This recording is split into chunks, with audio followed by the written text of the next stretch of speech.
when you're ready to say, hit it. Hit it!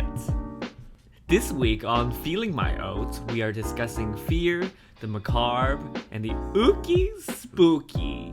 We talk about what makes us afraid in our everyday lives, our cultural fascination with the dead and ghosts, and what happens to our bodies during intense moments of fear. We hope you enjoy, faggots!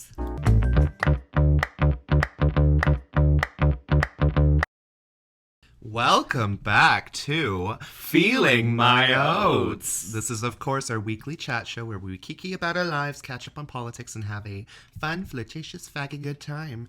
We are your hosts, Jeff Dunaway. And Jojo. Welcome to the show, Bibes. Welcome. Hi. Hi. How's it going? It's going. Great. But before we begin our episode on fear and the ooky spooky, we want to encourage you all to engage with us on Instagram at Feeling My Oats Pod, Twitter at Feeling My Oats PD, and our YouTube channel. Do you have a YouTube channel? We do. We do. Now subscribe, sluts. Please, and hit that, smash that like button. Smash that like button and make sure you press the little bell icon so you get notifications for each of our videos. Come on, YouTube, yes. If you want even more attention, send us an email at feelingmyoatspod@gmail.com with your deepest, shadiest questions and stories, and we hope to bring them onto the pod. Yeah. And finally, join our Patreon. Just search Feeling My Oats, and you can check us out for some exclusive content you can only find there, and have early access to our content as well.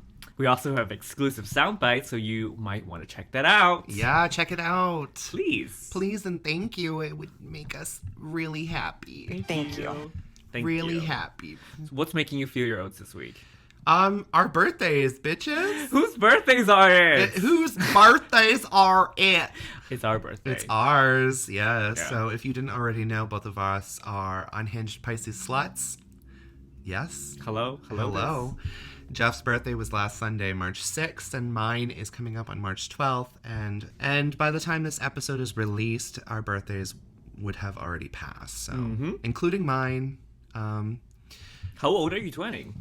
I'm turning 30. I'm going to be a 30-year-old slut. Sexy. 30 is the new 20. 30 is How the does new... that work? 30 is minus 10 years plus 30 years. Got it? Got it. We got it, girl. I don't really care about birthdays. We got it. I don't really care about birthdays very much because I've spent a lot of my past birthdays alone. So it's not a big deal for me. But, I mean, we're taking the time to celebrate ourselves, right? Yeah. I mean, that is it. I've never been much of a birthday person either. Yeah. It's not anything that matters to me very much, but... Every day is a birthday. I mean, such a cliche. You're a cliche. I've learned this trick to take every month of your birthday off. So, for example, my birthday is on the 6th, so I'm going to take every 6th off as a way to, like, do some self-care. Yeah, that's beautiful. Yeah. And necessary. Make it every month, I think. That's pretty fierce. We love that. Fierce. But I also remember, like, in the past, I used to buy my own cakes and I would eat the whole damn thing alone because why not, right? Mm-hmm. Every 6th now. Every 6th and 12th, I'm going to celebrate. This birthday is also a little more bittersweet for me because I'm actually turning 30. So there's something kind of exciting about getting older, but there's something also, like, really spooky because I feel like I have not lived very much. Why do you I'm think going to be 30. I mean, I've spent a fucking decade in academia just, like, jerking off. Circle jerking. Jerking the other person off, too, while I'm doing myself. Like, that's all it is. Right. And, like, full circle for today's topic, baby. Like, do you think getting older is spooky and terrifying? So much to think about. So much to unpack. Let's unpack that. Yeah. I think that it's both a blessing and not a curse, but something terrifying because, like, there's so much unknown. Like, there's so much history. Like you've spent 30 years on this little planet Earth. Yeah. And there's seemingly so much to back it up, but at the same time so little. Yeah, I haven't done very much at all in the past 30 years of my fucking life. Like, what have I done? Living. Surviving, but that's the other side of the coin. It's like, what have I done? I don't feel like I have done very much with the little amount of time that I have left. TikTok. I mean, in another 30 years, I'll be 60 if I even make it to that. But I don't think you think about aging every moment of your life. You just have to. There's so much living. We will talk about it later, like when we talk about fear, in relation to birthdays and morality in general. Morality. Yeah, we'll get into it more. We love that. Yeah. But enough of that, Jeff. What's making you feel your oats today? Or this week? I am reminiscing about the show Pose. What a beautiful show. What a beautiful show. It got chopped. Season 3. Season 3, chopped. The category is live, work, pose.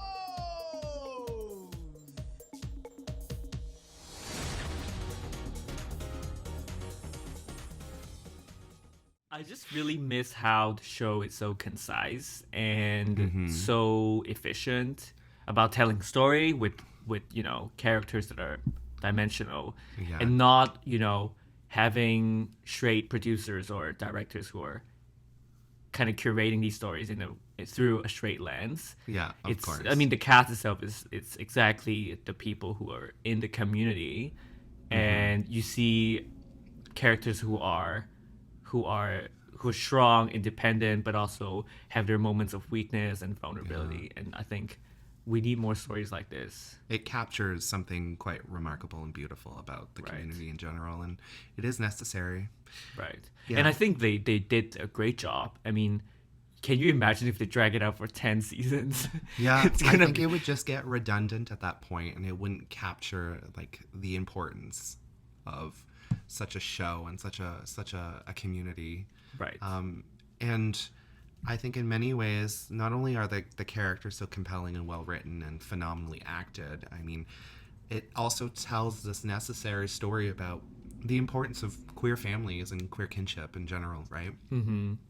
So it captures exactly what I would like, how our community should be, essentially. Right.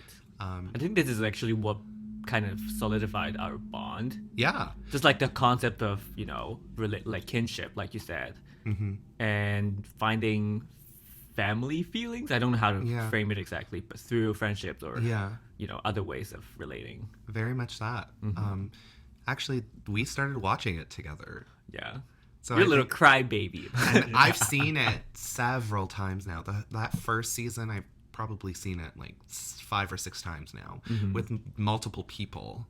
Because it's a show that you want to share with others because it's important. Yes. And you want to share it with other queer people so that they understand that this is what friendship and family is like for a lot of us. Outside the conventional framework. Yeah, of like the family and nation building. And I mean, we can go on about that. Yeah. Nation building. Nation building. Elimination building. Tea. That is tea. But in many ways, it's important to share that connection between queer people, and I think this show just captures that phenomenally and beautifully. Yeah, it depicts the necessity of queer kinship. Yeah, totally. Yeah. And it's really interesting and exciting to see how like house culture and ball culture is kind of extending to other parts of the world. I recently came across this Hong Kong voguing scene. Oh my god! In the recent 5 years, and like everybody's doing those things now. Yeah. And when I read about how they're learning voguing and house culture, they are also following those patterns and histories, and to see it being articulated in my mother tongue is so bizarre. It's so surreal in some ways, I would imagine how surreal that must feel. Because Hong Kong is a pretty like socioeconomic, like social and also racially segregated ways. I think we didn't grow up with a lot of black representation, or as a matter of fact, any kind of, people of color representation. Yeah. And to see that being, incorporated at the forefront, into exactly of these like queer communities. That's how much like black queerness is like so influential in that way. But at the same time, there's like, we have to be mindful that it actually originates from those communities. Right. Because participation and there's a really blurry line between participation versus appropriation, Yeah. and also appreciation, like and it's becoming more and more blurry, and because it's so accessible to people. Very that. But Yeah. I am also like, I also don't think this is cultural appropriation in any way. I think it's just that community is just, or that way of building community has just manifested in different ways. Yeah. But I wouldn't call it full out appropriation in that sense. Right. It's all a case to case. Yeah. Evaluation. Evaluation for sure, case by case. Yeah. So moment by moment. Like it's whenever your intentions can be very different from the final thing. Mm-hmm. Like you might have the best intentions about, like learning about the art form or whatever that art form might be, whether it's like Chinese cooking, like voguing or whatever, like some kind of cultural practice. Like even if you set up the best intentions for doing it, you as an artist or as a cultural practicer, like you need to be, constantly thinking about your relationship with your work. In your relationship with that culture, that art form, or etc. Right. Right. Yeah, and being mindful of the power dynamics that manifest. Yeah. Yeah. Totally. Otherwise, that's what I've been thinking about in regarding to posts lately. Yeah, I mean, I think about it all the time, and I'm gonna miss it. It was one, if not, no, I would say it's my favorite show of all time. Yeah, and it's such an incredible cast. Incredible cast. Music filled with so much happiness and joy, and you don't see that within like queer communities or black queer communities in general. Right. There's amidst all of that chaos and tomfoolery, there is joy to be found, and you just like, your heart just melts watching that. Right. And it has a really interesting identity in terms of quote unquote queer media. Yeah. With the capital Q, with like, Q. queer eye, who is clearly I'm just gonna keep it short, but you can clearly tell it's queer curated content catered to a straight audience. Yeah. And it has a really interesting like example as queer washing, or whatever that's being called. And this just reminds me, like, this show was curated by other black, queer, and trans people, and you can tell that it's made for other queer and trans black people. Right. That's what makes it so beautiful in its own right too. It's like curated for those audiences. Right. And then you have other shows, like you just said, Queer Eye, that is actually for a mainstream white audience. Right. And I mean, you have those differences, and I'm just gonna reiterate, I love that show, and I really always love the show. Yeah. Yeah. I think it's when I think about my early years here, I'm gonna be thinking about watching that show. Yeah. When we growing up, we associate different years with different kinds of shows that we watch, but Yeah. that's just how we do. Yeah. And like the things that that have influenced our lives at that current moment. And like what I said earlier, we watched this together. Mm-hmm. Like when we actually first met. Yes, we did. In this fucking living room. Right. On this TV. While we were recording porn. No, I'm just kidding. Airplaying my porn. Yeah. Airplaying. Yeah. Anyways, I think that concludes our little ketchup. Oats. Little mustard and ketchup. Yeah, our little oats for this week. And now we're going to move on to our topic of the week. So this week we wanted to take some time to explore ourselves and our feelings and emotions in greater detail. Although fear is a universal feeling, many of us are often persuaded by fear in many political and social contexts. We actually want to take some time to reflect on what makes us feel fear, both personally and collectively. So without further ado, let's jump right in. Jeff? How many people were scared? Me too. I was really, really scared. I was really, really scared. Me too. That scared me. I said your name and jumped. But Jeff, what's your biggest fear? I have been having scary dreams Lately or just in general? lately. Lately. In the recent year. Okay. It's more like visions of me having a broken leg. Yeah. My break a leg. Break a leg. Now I'll break your fucking leg. You know what I'm gonna do? I'm gonna get the part.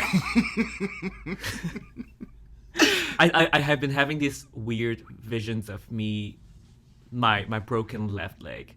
Why left? I don't know. It's not That's my. not your dominant side. Oh, you want my dominant leg? Yeah, your right leg.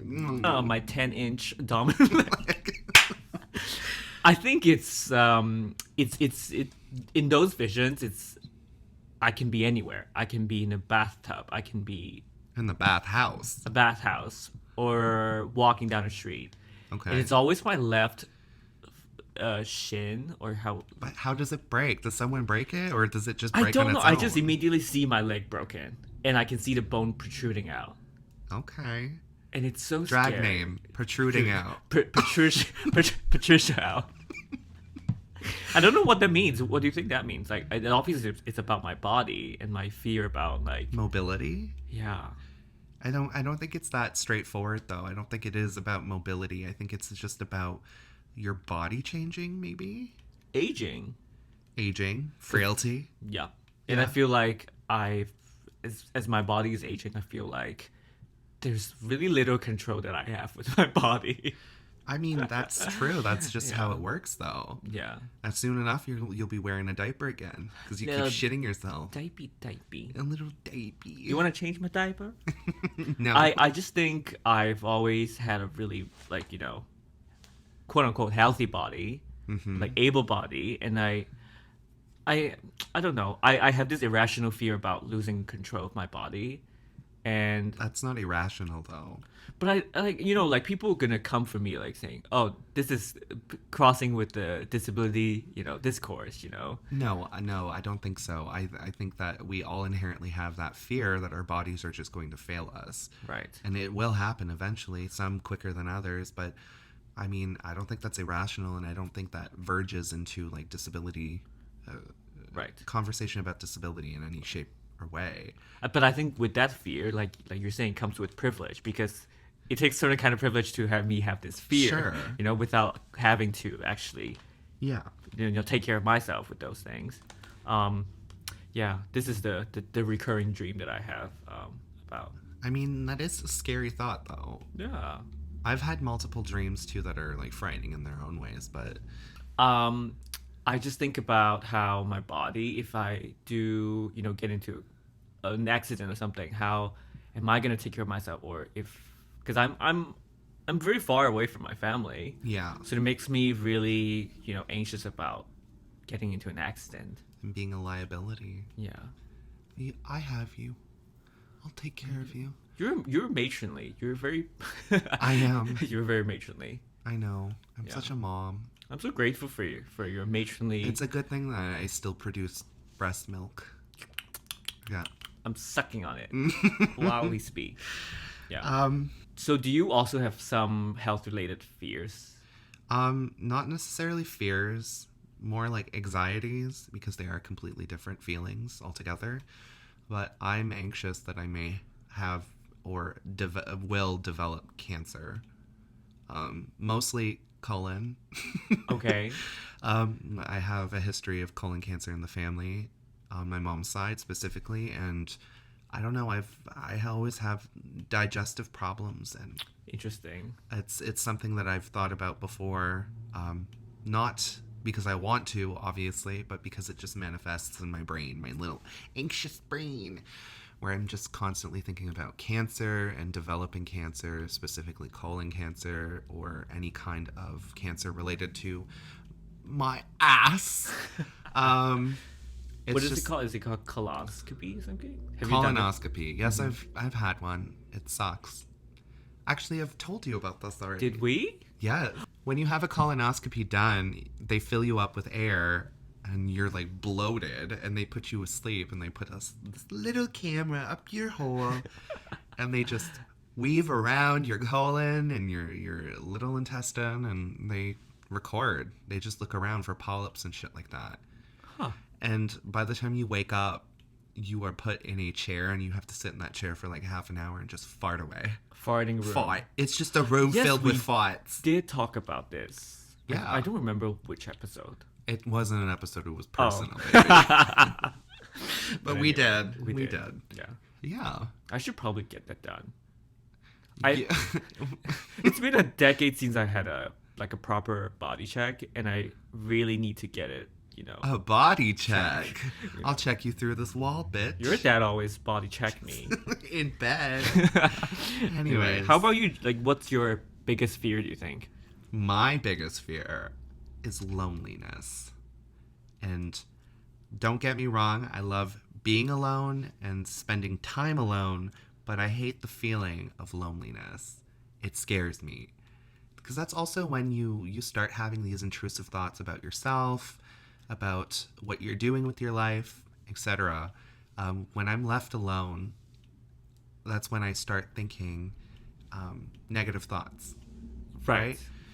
And I think it's important to reiterate too how being alone and feeling lonely are Right. two different feelings. Right. You and I, we love being alone, right? Yeah. We love spending time alone. If you can't spend that time alone, then maybe you should reevaluate your life. Yeah. But it's that intrusive feeling of loneliness that kind of creeps up on me and freaks me the fuck out because I don't feel.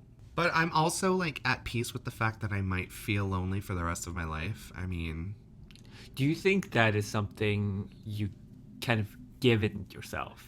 yeah, I mean, you give in to yourself, you give in to these feelings of loneliness. I mean, I don't know what would appease that for me. Like, I still don't know to this day. Like, how can I beat this feeling of loneliness, right? How can I combat that? How can I overcome that? I still don't know the answer. I still don't know the solution. Right. And I think it's not even about to answer your question. I don't think it's even about being comfortable under your skin. Yeah. I think even someone who claims to be really confident and comfortable with themselves, they will at some point battle with loneliness. Mm-hmm. And it's a matter of, trying to talk to yourself. Girl, I talk to myself all the time. What In are a you talking saboteur. about? I Yeah. mean, not to be your enabler, maybe. Yeah. Like sometimes loneliness can just be itself. We don't need any kind of thing to amplify it or to amp it up, to make it worse or make it more anxious. I think. Yeah. Yeah. Well, I get anxious too, like when I, for example, this is actually why I don't celebrate my birthday very often because I Right. don't like being the center of attention. And then in my brain, I'm like, if people care about me, they'll reach out. Totally. I can see the appeal. Yes. Right? Yep. If people care about you enough, they'll reach out. But I don't need to constantly validate or to constantly like seek affirmation from other people. Right. Or have it that done in a sense. very physical way. Yeah, but with then that- everybody, But on the same token, it's like if I don't receive that validation or affirmation from other people, then I'm just like, I feel lonely because no one cares about me. Right. So it's like this double-edged sword that I'm just like trying to navigate, but I don't know the solution. Yeah.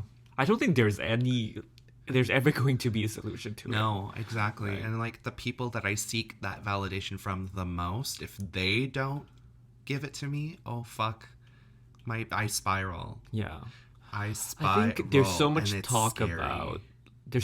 about being your best friend, but we're ultimately a social and collective being. Yeah. We all crave attention. Yeah. No, if someone who says they don't crave attention, they love themselves. They don't need any friends. I didn't come here to make friends. I mean, I don't necessarily need to make friends either to feel complete. Well, I never have felt complete, so I mean, Yeah. And contrarily, like this definitely inhibits my ability to form intimate and even platonic relationships with people. And I think this feeling of loneliness also works in tandem with like that feeling of disappointment Okay. because I don't like to be disappointed in some way, so I don't engage with relationships or platonic friendships with other people because I'm like always at I'm always going to feel disappointment in some kind of way. So I don't even engage with that. And you and I in past episodes have already said too that we have pretty high standards with who we decide to spend time with, and like we do. We do. I think so. We do. You know the funny thing they say: if you never try, you never fail. There you go. That's true. Trauma. Yeah. I think that stems from, knowing yourself enough to, be selective about who you spend time with. Yeah. But at the same time, not to delude yourself from your standards. So, I don't know. So, going back to the topic of birthdays, I'm turning 27, and I think I know exactly what I'm doing, but at the same time... You don't. I don't. Join the club, sis. I'm 30. I'm letting the feeling of I know what I'm doing dominate over me. Yeah. And not actually opening up my world to saying yes to people more. Yeah. I think about, to kind of jump into the conversation about loneliness. Mm-hmm. Like, I've never dated anybody, I think. I fucked around town. But that's I don't know, I've never quite valued partnership, being in. Yeah, I don't know. It's a tricky I mean, it's not something that you're interested in. That's fair. Yeah. I mean, that's something. Yeah. That's something a lot of people experience. They just have no need for relationships. Yeah.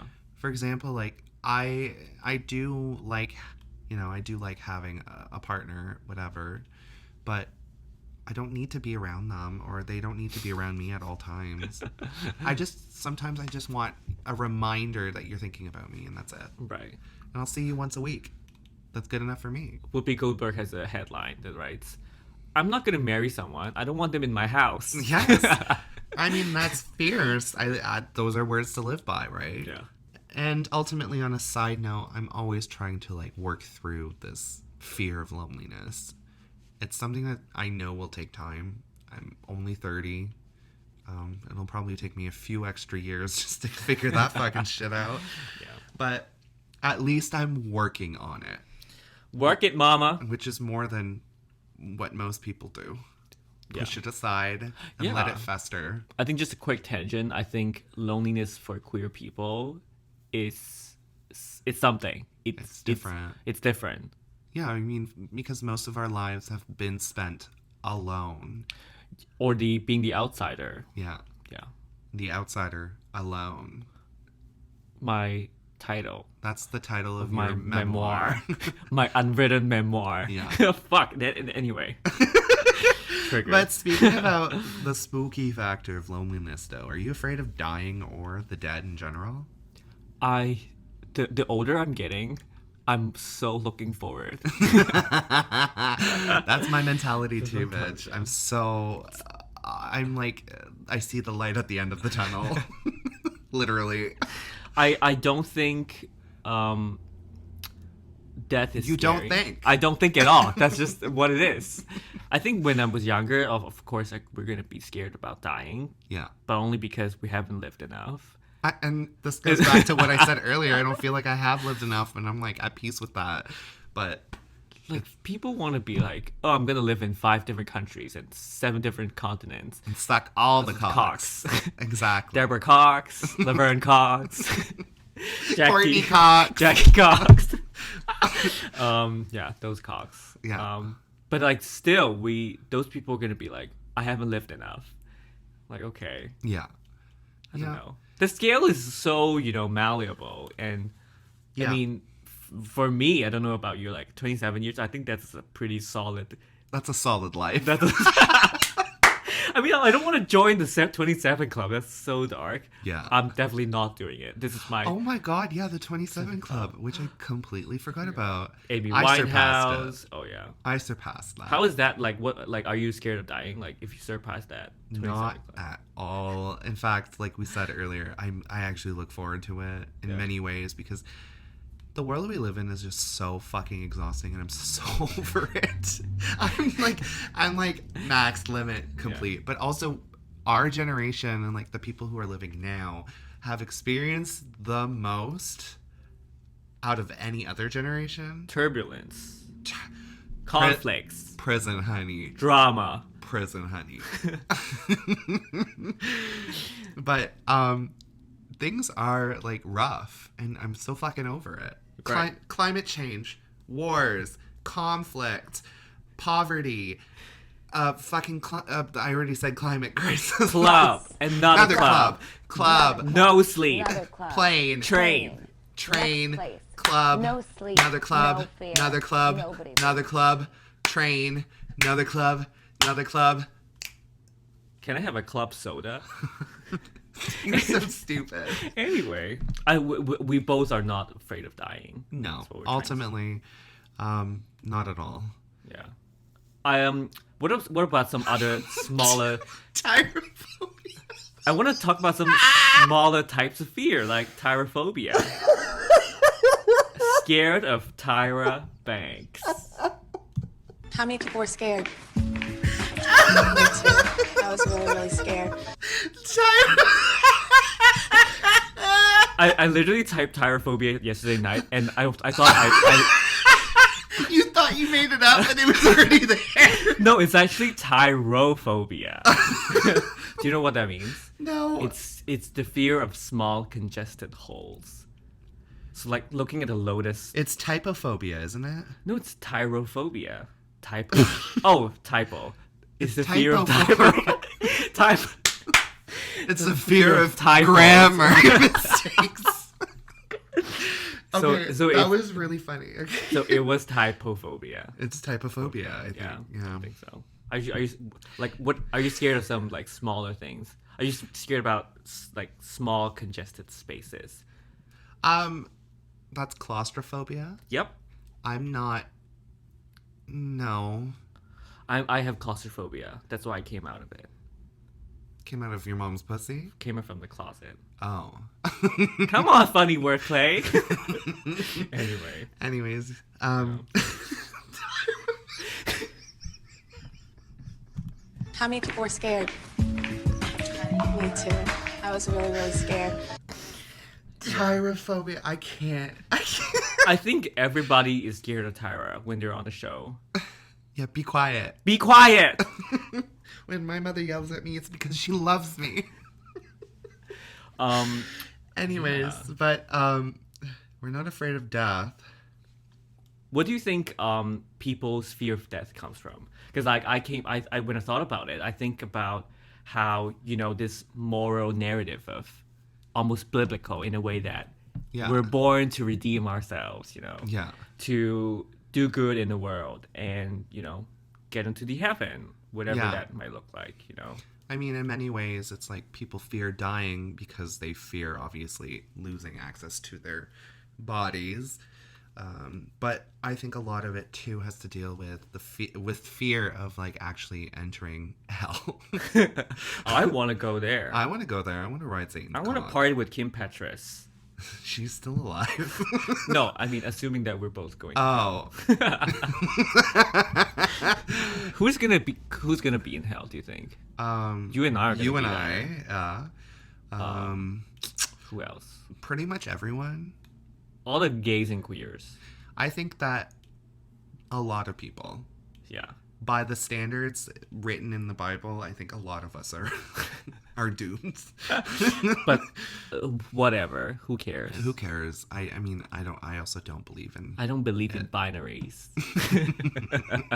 I don't believe in hell. I don't believe in heaven. I'm just like, I'm a firm believer that once you are dead, there's nothing. You're gone. Your body is like a complex biological machine. It's like, I think about it in terms of like a computer, for example. Right. Once the computer no longer works, there's no more electricity in it. It's done. It's just a pile of mechanical parts. Right. I think that's just how our bodies are too. I'm imagining like Siri. Yeah. Like when she dies, she's gonna go to digital hell, and just like smoking cigarette. And She's like, I had a rough life. Smoker voice? Since when? She's like, I've been smoking 40 packs of cigarettes a week, and I had enough. Right? I fucking had enough. Is that a Meryl Streep impersonation? No. I impersonate myself. Cool. But I think death is actually a very interesting and intricate experience, and I, for one, quite look forward to it, like we've already said. But I also think it's fascinating. You know this about me too. Like, I love spending time at cemeteries. I love it. It's like, Tell me more. I used to go to the cemetery here in one of the oldest cemeteries in Canada, actually. In Canada. In Hamilton here. I love it. I just love going in there, walking around, and I'd have my little candle in my hands and just walk around in the middle of the night, just looking at the tombstones. Some of them, like in the back of the cemetery, some of them are really fucking old, and they're like mostly children. What year do you think? Some of the tombstones, death in the mid 1800s. Holy shit. Yeah, they're covered in moss. Some of them are so old that they've literally caved into the ground, so you can barely read them. Wow. Tectonic plates are moving, honey. Yeah.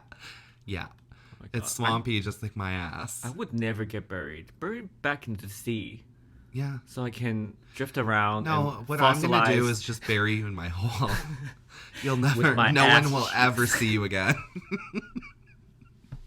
I want to decompose right in there. I want to get my ashes sprayed into the ocean, and I'm going to get fossilized and get pumped up and get fracking.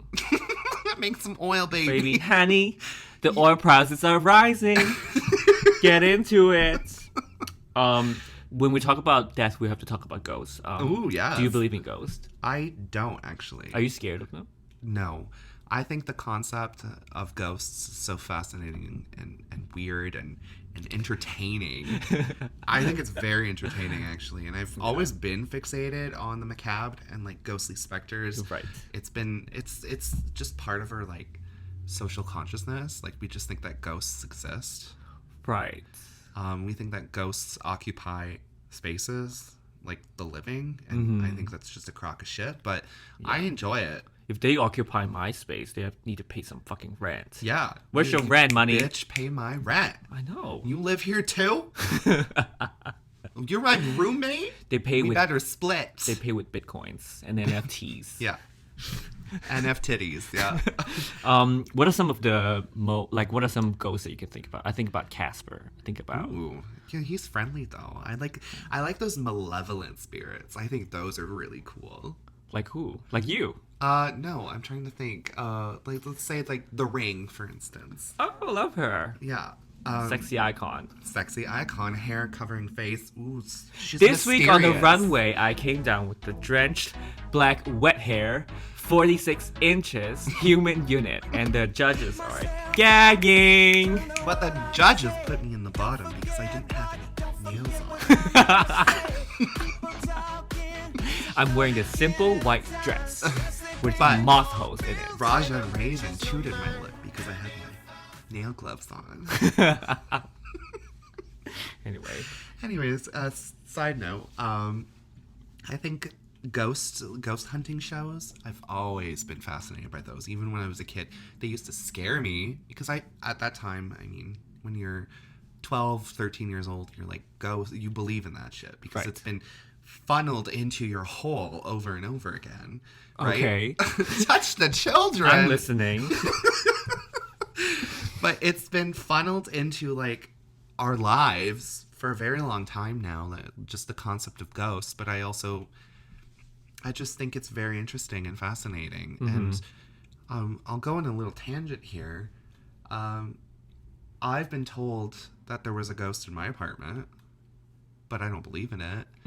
So someone who was living with me for a little bit had mentioned that there was a ghostly specter in the hallway every night staring at him. Yeah, and I was living. I was like, yes. Gagging. I can't believe I was living while she was dying. I'm gonna be like, yes, honey, work that runway.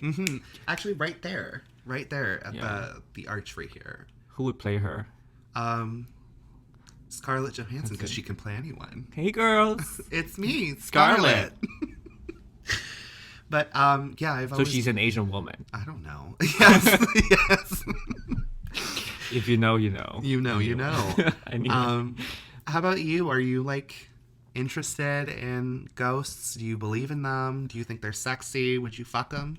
I think that I don't know. Ghosts seem so lazy.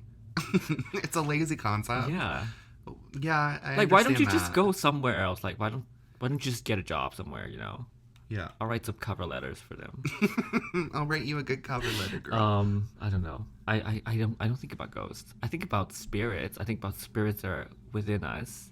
I think okay. That's fair. I think that is something. Yeah. I don't know. You don't think about ghosts? I don't. I really don't. Yeah. I follow a lot of like ghost hunting communities and groups, especially in Southern Ontario. And apparently, like Hamilton, because it's so old, there's ghosts everywhere in the city. Allegedly. Allegedly. But I don't believe in it. And Yeah. I just think it's really fascinating. I think it's just for entertainment purposes for myself. Yeah. I don't believe in them. Fear as a way to like instigate more fear or Yeah. imagination. No, I mean, a lot of our fear is built on imagination. Yeah, it's like fear of the other, aka racism. Yeah. Yeah. That's Scary. that's spooky. Yeah. The reason I'm not scared of anything because there's something scarier in life. Yeah. The living. We'll talk about this later in our second segment. Yeah. Yeah. I think also in terms of like why queer people gravitate towards like this idea of ghosts and hauntings and stuff like that, it's because we've experienced loss in many ways Yes. that are synonymous with like these ideas of ghosts and hauntings in general. Right. And the way I like to think about it too is like this concept right here, like the once was is replaced with what could be, if that makes sense. Yeah. Yeah. Yeah. Like fear in a lot of ways is like unprocessed grief. Yeah. It's like the remnants of that. You The know? remnants, perfect. Like the residual. I don't know. Residual effects. Yeah. I mean, it's like we've experienced loss as queer people. Like it's so fully entrenched in our lives that Right. like what once existed is now replaced with what could be. And I Oh, think this yes. ghosts in themselves and those kinds of like specters that just haunt are like part of this possibility of like what could be. Yes. That's really well put. Yeah. I just to go on a queer tangent before we take a quick break. My fear is a door opening. Yeah. A door opening. It could be anywhere, but I'm thinking about how small my house was when I was growing up, and I could be jerking off or just watching anything. But when someone opens up the door, I feel, yeah, exactly. You just tuck it back in. Yep, I'm constantly having to to be cautious about myself and my sexuality. Yeah. And keep it, under the secret. I mean, that's fair. So, and now, even though years after I came out to, my sister, and, I'm a publicly and visibly queer person, I'm still constantly worried that someone's going to open the door. Ooh. I don't know, like, also working in hospitality, there's also always people coming through the door, and, I'm like, I found myself, reflexively clenching just, for a tight second. A tight second. Anyway, this is my... Your tightness only lasts a second. Yeah, just a little bit. But anyway, I think this is just to kind of Yeah. go back to what we're saying about queer people have a different relationship with fear and ghosts. And ghosts in general. I think it's, like I said, it's just entertainment, but also it kind of reflects our conditions as queer people. Yeah. So... Anyway.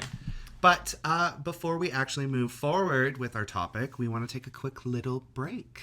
See you on the other side.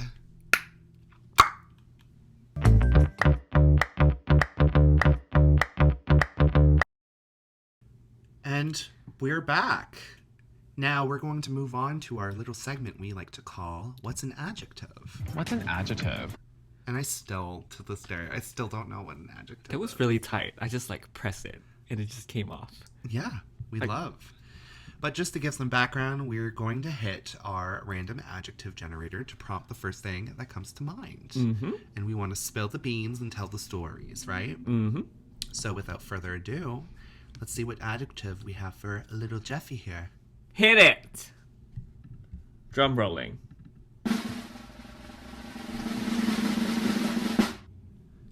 Kind.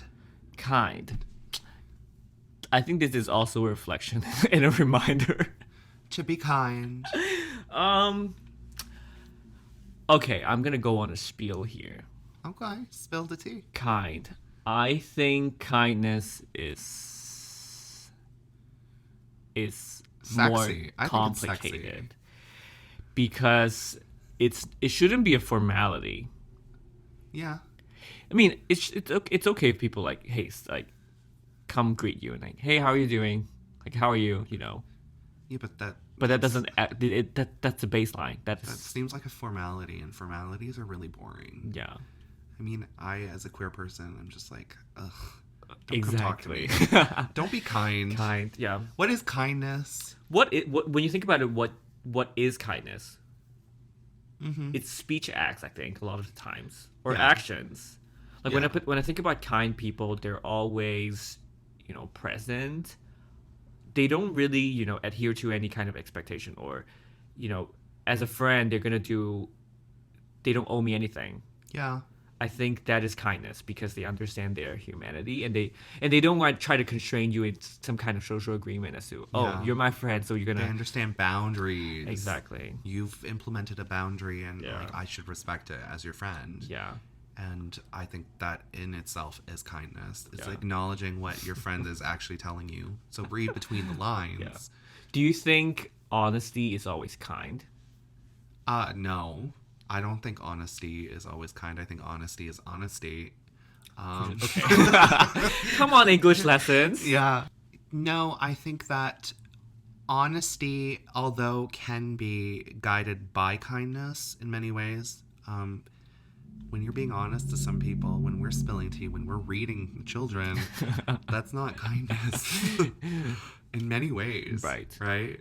Right. There's a quote that I read earlier about honesty without kindness is basically cruelty. And I think there's a kernel of truth in there. I agree. Because, again, going back to the whole discussion about intention versus, Yeah. what that ultimately, be getting The end perceived. goal. Yeah, totally. So, I don't know. There's something that I've always wanted to learn about kindness. Like, what does healthy kindness looks like, Yeah, definitely. Yeah. Especially in the Canadian context, I think kindness is my being God. thrown around and weaponized Always. as a Canadian character. Characteristic of Yeah. like Canadian people, and yeah. I think it's just bullshit. It is bullshit. Yeah. Because But we're it's- actually very vile. But at the same time, the opposite of it is not unkindness or cruelty. It's like nonchalant. I don't know It's what. like this facade. It's not indicative of like who those people are. Mm-hmm.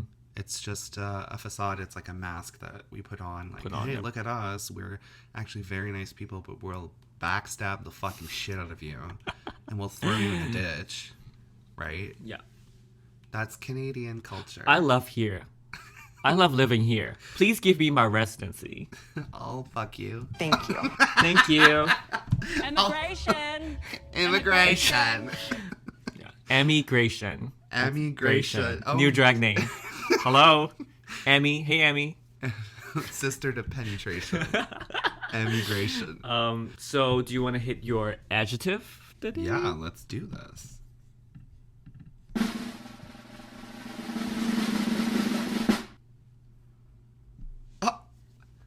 Cruel. Which is like our relationship. We're so cruel to each other. The first thing I think of is just like our relationship, how we are sometimes like cruel to each other. I disagree. But we do that in like this fun, loving way though. Sissy, sisterly ways. Yeah. Yeah. Like we are just like siblings, just Yeah. being cruel to each other, but in like this fun way. Yeah. I'm the diabetes to your Jasmine Kennedy. Yeah. I want to bash her head against the floor. Yeah. It's very that. Yeah. It's very that. But I don't practice cruelty at all. In fact, I'm more prone to just like spread my whole. Yeah, spread it wide open. No, I spread love. I try to, I try to encourage people and to alleviate people in many ways, and I've always done that. Right. I've never expressed cruelty in any kind of way like that. It's not part of who I am as a person. You can say whatever. I know. Like, I want to go back to like reading. Like, Yeah. Like reading. Do you think bad reading? I mean, we're talking about reading, like as in reading the children. Yeah. Like bad kinds of reads are also more cruel than funny. Yeah, I mean, reading verges, on cruelty in most cases. Yeah, like it's like a really intricate art form of like honesty and also funny and also it's a hinge of cruelty there. Mm-hmm. You know, and also like honesty in some ways. You want to point out how someone looks without, you know, Yeah, without actually making them cry. or hurting their ego or like, you know, Yeah. touch something fundamentally about their being or character. Who they are as a person. Yeah. I've always said this though. When you're reading someone, it should never be about who they are, but what they've done. Because you can read someone based on like their appearance or who they are as a person, but it's not funny or constructive or like it just doesn't work, right? It doesn't work. If you want to attack someone in any way, you address what they've done. Like you address their behaviors. Right. You don't say you're a nasty person. You're a fucking cunt. You say you've done something. This is this, and I don't like it. I mean, it's also like applicable to any kind of conversation you have with your friends, just in general. Yeah. Just like, you know. You don't. Yeah. You just to like give an example. Like you're not going to say someone you have a fucked up nose or fucked up teeth or whatever. Like that's not even a read, but two, it's cruel. It's cruel. It's more cruel than, you know. It's something that you can't change. Right. You're not going to attack someone based on something that they cannot change. Right. You're going to attack someone on something that they can change, which is usually their behaviors. Right. Or past actions, like you said. Yeah. Yeah. That's an interesting nuance. You're not going to like reading is an art form. You're just not going to read someone based on their appearance. If I want to read you, you can read someone on their style. Yeah. On their fashion style or lack of, but I'm not going to read you because you have a fucking wonky eye. I can't read you because I don't want to look at you. I can't. I just physically can't. I'm repulsed. I'm visually repulsed. Now that's cruel. But before we actually return to our topic on fear, we want to take another quick little break.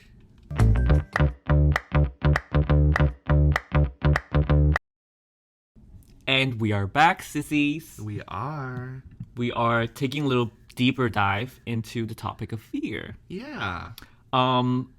As a continuation of what we've covered so far, I think in life generally, I'm not sure if I've also had this kind of conversation with people around me at work about our life here, my life here, so precarious and it's so easy to lose everything in just a second.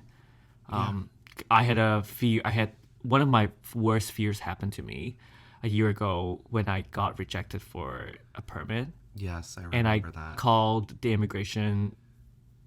You said, Immigration! Immigration! Hello? Immigration! I wish I sound like that. You And then do, though. the French speaking agent legit told me that I have to get out of the country. She's like, you have to get out of the country. And you were like, exactly what he sounds like. And that is frustrating and frightening because I actually remember this. I was afraid for you because I want you to stay. I always want you to stay because you're my little lovey. I'm not going home. Go home. I'm not going home. One of the worst fears happened to me because it just happened. It just happened between an hour. You called. You had your thing rejected. You called. You were thinking, okay, we can solve this. We can resolve this issue, right? Right. And then you were just told abruptly, Yep. you have to leave, and you're like, I'm not going home. Yep. I mean, that is fucking scary. And I thought my life is done. Like I legit thought my chapter here is done. Like I am going home. Yeah. And I had a mental breakdown. I chugged down a whole bottle of white wine and spiraled that night. It's one of the darkest days. How did you chug it? Just with my whole Okay. Just You like, funneled it. Yeah. Okay. Upside down, And then you were just upside down the whole night. upside down. That's never fun. I think I keep thinking about that day. It's like, it's really traumatic, Yeah. and I can't believe I relate, and also want to think about how other migrants may be. I can only imagine, because I mean, Yeah. it's not part of my lived experience, but I can imagine how fucking frightening that is. Yeah. And it impacted me in negative ways too, because I didn't want you to leave. Yeah. I was adamant on like, you remember too, we even talked about like just like fucking marrying so you could have a green card. Oh no. You remember that? I remember that. Yeah, I still want to. So we're gonna do it Yeah. because Canada supports gay people. I love it. Gay people. So liberal. Yeah. Love that. Love is love. Love is love wins. I just clench. What about you? Like, have you ever made like a decision in order to avoid feeling any kind of loss? I mean, it's been a huge part of my life too, as of recent, like the past 2 years during the pandemic. As soon as the pandemic hit, my teaching contract finished, so I had no employment in line, and so I was just constantly bombarded with like this fear of like losing everything and having to, I mean, it's not the worst case, but moving back with my parents and my mom actually, in Sudbury. Yeah. Which I'm just like, I hate going there. It's not that I fear it, but I just don't like it. And like being faced with the possibility of having to move back there, I was just like I was not enthused. I was not pleased. I was not amused. Yeah, I was made to be here. Yep. I do not want to be here. This is a huge I do not want inconvenience to for me. comment. I do not want to comment. This is a huge inconvenience for me. I was made to be here, okay? And just being faced with that in itself, I mean, the world was very precarious for everyone, including you. Yeah. So it was just a fear of losing everything. And I mean, we need to also like consider what this means in terms of like going back to our episode on property, like to lose things. To lose something is also to have that in your possession. Right. Right? I mean, it's liberating in the sense that you are not, you don't have that relationship with the thing that you lost anymore. Yeah. I mean, yeah, in many ways. But yeah, to lose something, generally speaking, is to have it in your possession, have it in your proximity. But, I mean, what do you lose when you don't have anything? Yeah, right? That's very valid. Yep. Yeah. Yeah, I think so. But I'm also like concerned too with like, why are we so fixated on loss rather than gaining? Because we're always thinking about fear, or like our fear in terms of losing everything around us, losing the people we love, losing access to housing, losing access to healthcare, and all of these things. But we never actually celebrate our little victories that we get along the way, right? Right. Yeah. So we're always so fixated on losing rather than what can I gain out of something. Yeah. Which is something that we don't consider. We don't talk about that enough, I think. Yeah, we don't. Yeah. And we actually talked about that in a previous episode. I can't recall which one. We talk about how we were talking about how we were so fixated on the negative when we should be, celebrating some kind of positivity in our lives. Yeah, I remember that. Yeah. But have you ever made a decision in order to avoid feeling any kind of loss? Like, in other words, have you ever avoided something because you already knew something was fleeting and or temporary? I think dating. That's what I was thinking. When you ask, it sounds really pointed. Yeah, it was You pointed. could just call me out on it. Yeah. So Jeff, let me reframe this question. Have you ever made a decision in order to avoid dating? It's also more indicative of my insecurity. Yeah. I think when I think about it, I know that he's not listening to it, but I keep thinking about Who is he? I'm thinking about this person I dated. His name is Taylor, and I think I was more afraid of actually showing up as my authentic self. Yeah. And I think I wasn't ready to. I would be too. Because I don't know what that is. I feel like being in a relationship means losing some of your agency. It it's shouldn't not. be that. If Yeah. that's what you're afraid of, then you're not looking for. This is not a relationship. Because I think when I show up my authentic self, people are gonna not like it, which is all the assumption that's playing in my head, you know. And it's not fair to not give the other person a fair chance to actually know me. But when you begin a relationship playing up a false self, yeah. I think there's also no chance or no point of even trying. But we all do that, though. We all have this facade when we first start dating people. You don't want people to know exactly who you are right away. Yeah. So you create this character of who you might be. And sometimes you have to take a chance. Yeah. Right? You have to take a chance. You have to show your true self. And then you have to be willing to let the other person take that in and decide if they want to continue pursuing you. There was a lot of internalized femphobia.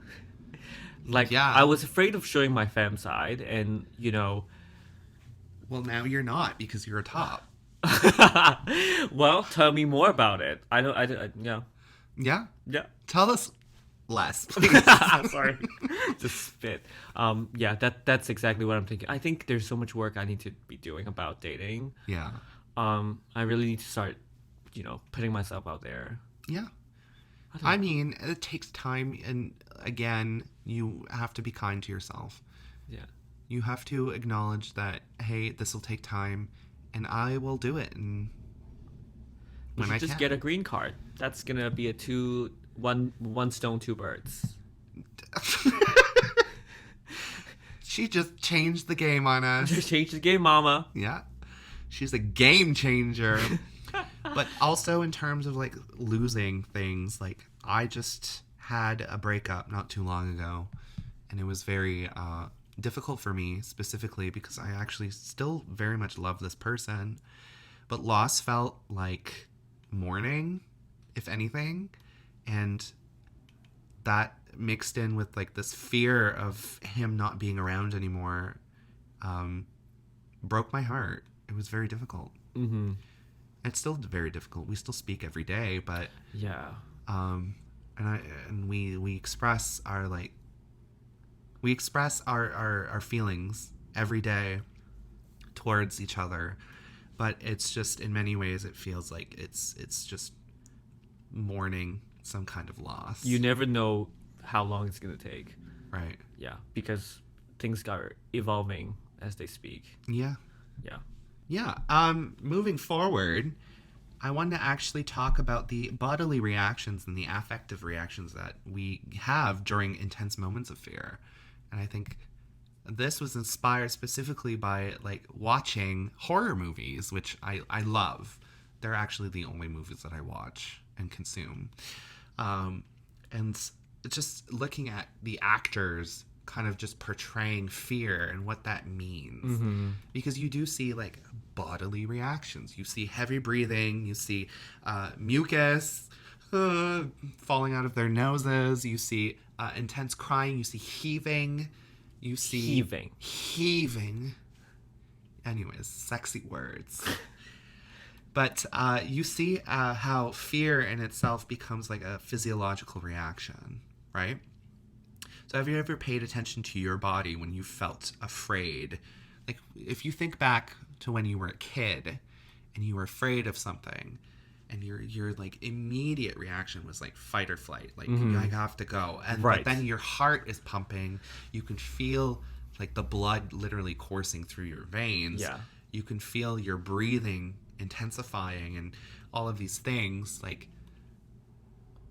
Even sometimes walking downtown, you see a man who's he makes me feel uncomfortable for whatever reason. Sometimes you can't even explain why they make you feel uncomfortable, but then you're your heart races a bit and you're I don't want to approach this person. Mm-hmm. It's interesting how our bodies just communicate like that. Yeah. I think when I'm talking to men, I feel that physiological reaction. Because men are fucking scary. Like, even just at work serving them, I feel like I have to really, hold my fist. Yeah. Because, like, I don't want to be perceived. I think it's like a racial dynamic that I'm not all the time comfortable, but I have to be involved in because of its work. I mean, yeah. Yeah. The things capitalism make us do, right? Yeah. I wish what if there's a cafe that is like, no white man? Do it. Would you go? I mean, you can't go. I mean, I'm not a man. I mean, that's the thing. Like, queerness is, Queerness makes it okay. But yeah. Okay. If you're queer in any way, trans in any way, come on in. Come on in. This is the cafe. You could sit right here, girl. Right here on Daddy's lap. Hello. But yeah, it's quite an experience. Like, when you're afraid, you can see it. Like, someone can point that out. Yep. Just by looking at you. Yeah. So, like, you have, it's like any other emotion, though. You can see it on a person. Right. But I think, like, what defines fear is, like, that gut-wrenching feeling and your heart pounding, the ugly cries, and the weeps that you would see, like, in the movies. And I'm thinking of, like, Sarah Paulson now. Oh, yeah. The killer is escaping! She's just a master at that. She's getting trite. Yeah. Yeah. I mean, she was a master at that. It's just getting repetitive now, but... Yeah. Repetitive Paulson. Yeah. Welcome to the stage. Repetitive Paulson. Yeah. Yeah. But I also... The other image that popped up in my head when I was thinking about this, too, was the Blair Witch Project, which you may or may not have heard of it before. I've watched it. Oh, you have? Yeah, I was the starring role. Yeah, you were that white woman? Yeah, the Blair bitch. The one holding the camera, and she's just staring down at it, and she's like, literally like snot bubbles. Sexy. Yeah, that's you? Yep. Love that. Thanks. That was my breaking role. Oh, I've never seen her anywhere else after that. Yeah, it's a one-hit wonder. You're welcome. You're welcome. But yeah, that I was just thinking of like different visual elements from like horror movies where like the actors were like physically like emoting like fear. Yeah. And I just think that's really interesting. Mm-hmm. It's interesting how, first of all, actors are like on the cusp of like fucking sociopaths. If you can do that, you're a sociopath, first of all. Yeah, in some ways. Yeah. Meryl Streep, sociopath. Probably. Yeah. Kathy Bates, she's She's misery. not. She is misery, bitch. I know that, Mr. Man. They also But yes, it's just interesting how that can be performed and evoked, those emotions. Yeah. In such sometimes subtle and extravagant ways. Right. But I also want to like consider how like fear can in itself become a form of pleasure for a lot of people. Like I was thinking of people taking huge risks. So like extreme sports, surfing, skydiving, like those exhilarating things are like pleasurable for some people. Right. Or playing video games, playing scary games. Oh yeah. I mean, I love horror games and I love getting that jump scares. Like it makes my pussy pop. Like severely. Severely. And yours don't. Yours don't. I don't. Yeah. But what do you think that is about? Like why do you think people actively seek for those, Are they trying to conquer it? Are they trying to, I think in many ways, yeah, trying to conquer it. Yeah. Yeah. I mean, these things are like relatively scary for a lot of people. Yeah. Because they're extreme. Yeah. And I think that a lot of people, they just want to conquer things. I mean, that's the white experience. I mean, that's exactly what I'm trying to bring up because I feel like a lot of like extreme sports is always this white dude. It's this white surfer dude with like nasty fucking matted hair. You know what I mean? Yeah, I know it. Because like salted, and you have that. They have that in those natural highlights because their hair is like just completely coated in sea salt. You know what I mean? I know what you mean. Yeah. There's like a parkour community in Hong Kong when I was growing up. It's all like white dudes and international school kids who are like Parkour. Yeah. Hey. I'm gonna jump all over this Hong Kong cityscape, baby. From and you're Hong like, Kong to Bangkok. Yeah. Jump all over it. Yeah. It's always them who are like, don't you have fucking things to do? Like, No. I want to colonize your buildings now. Please tell me. Please stop immediately. Anyways. But also on the other hand, fear is a necessary reaction that ensures our safety as people, right? We run away from things that are an immediate danger because we fear it. Yep. So our bodies keep telling us that something is harmful, and it keeps pushing us away from things that are harmful. So you have that fight or flight experience. Like, if something is scary, you're going to fucking either defend yourself or fucking flee. Right. Yeah, that makes sense. I think so. Fear is like a survival mechanism for a lot of us. I mean, to the unknown, like when we think about primals, like the primal days, our primal instincts. Like when we came across a beast, a beast. We either fight it or flight it. Yeah. But when you think about like the modern types of fear, it's way more complicated. You have like fears who are rational, irrational, or some kind of fear that is informed by the media that we consume. Oh my god, speaking of irrational fears, people have asked me if I sleep naked, and I say no. I wear underwear because I have this irrational fear that I'm going to shit myself in my sleep and roll around in it. But I also understand that even if I did shit myself with my underwear on, I would still roll around in it. So it's a rational fear. Yeah, so that's irrational. That is the definition. Can you use that in a sentence, please? Trauma. What is that phobia? I don't know. Shit phobia? Shit phobia. That sounds racist. Yeah. It's shit phobia. Shit phobia. It's phobia of shit. I think that's called an IBS.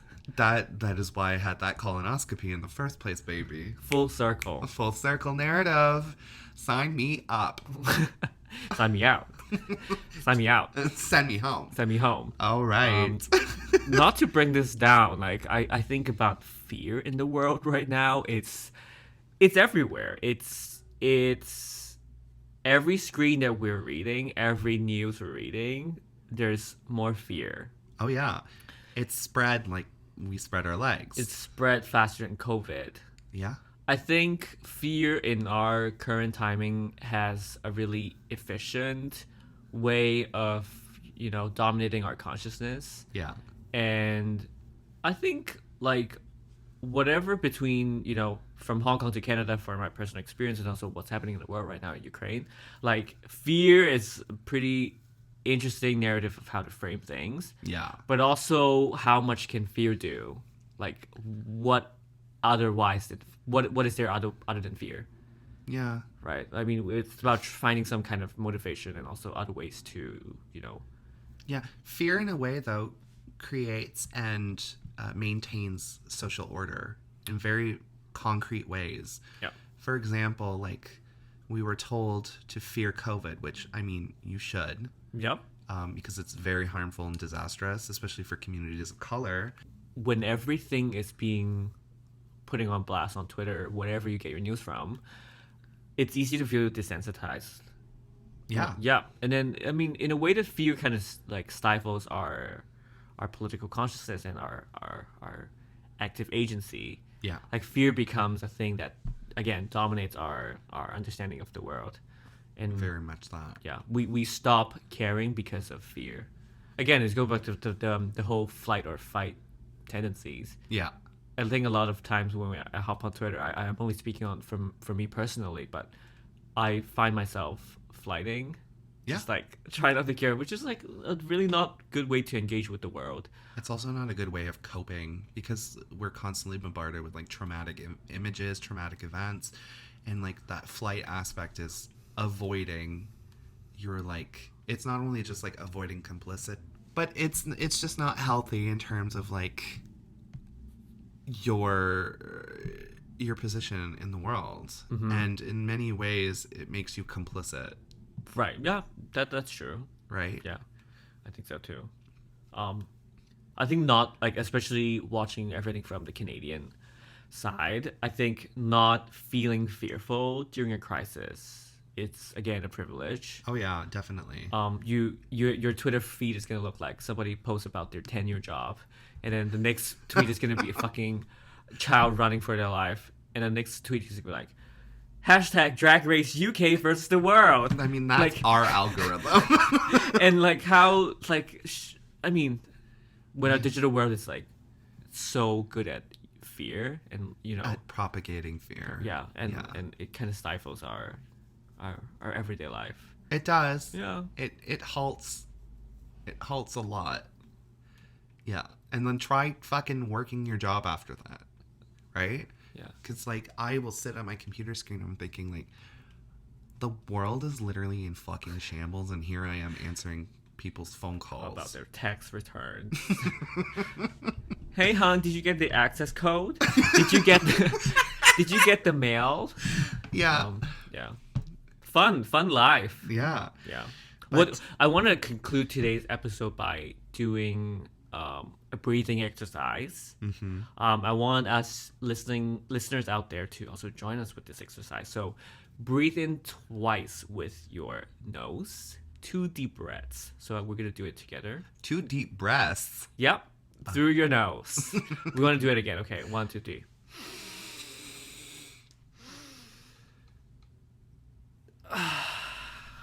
Oh, You smell. that got me a little horny. So always, if you find yourself fear and also stressful about things, one thing that I learned is to, breathe twice through your nose, and then do a deep exhale through your mouth. It kind of encourages intake and also, release some of the tensions that we Import and export. Honey, desensitized, humanized, and euthanized. Let's do it again. Okay.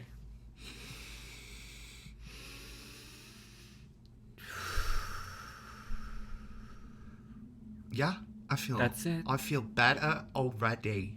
And let's hop on. Much better. Much better. Do you have anything to add before we wrap up the episode? Rap. This point. This episode is sponsored by. I can't think of a condom brand. FabFitFun. No, this episode is sponsored by Saran Wrap. You can wrap your dick with Saran Wrap. Can I fuck it after? Is that a condom? Never. We're going to tangent. So that concludes our episode on fear. Yes. Did you get spooked? I hope you did. Yeah. Nothing is scary. Anytime. I'm not scared of anything. Who was really scared? How many people were scared? Me too. Me too. I was really scared. But before we sign off today's episode on fear, we want to encourage you by interacting with us on Instagram at Feeling My Oats Pod, or Twitter at Feeling My Oats PD, or check us out on our YouTube channel. Send us a message on feelingmyoatspod@gmail.com with your fears or scary stories. So make sure to subscribe to our podcast on Spotify, Apple Podcast, or wherever you get your podcast from.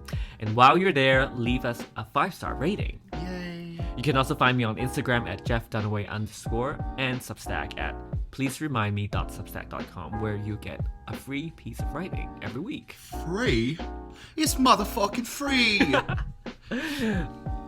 And you can find me on Twitch at Feeling My Oats TTV. I stream every Thursday from 6 to 8 and Sundays from noon to 3. And I will have extra days and hours thrown in there throughout the week, so I will let you all know on our socials. Sweet. Yeah, it's so sweet. Sweet like this juice, baby. Much better. But in the meantime, thank you for listening to our faggy voices and opinions, and we hope that you feel your oats today. Work. Yeah, feel them today, tomorrow, next week, next month, next year. Just feel them. Honey, get into this. Get into it. Okay, That's bye. a wrap. Bye. Mwah.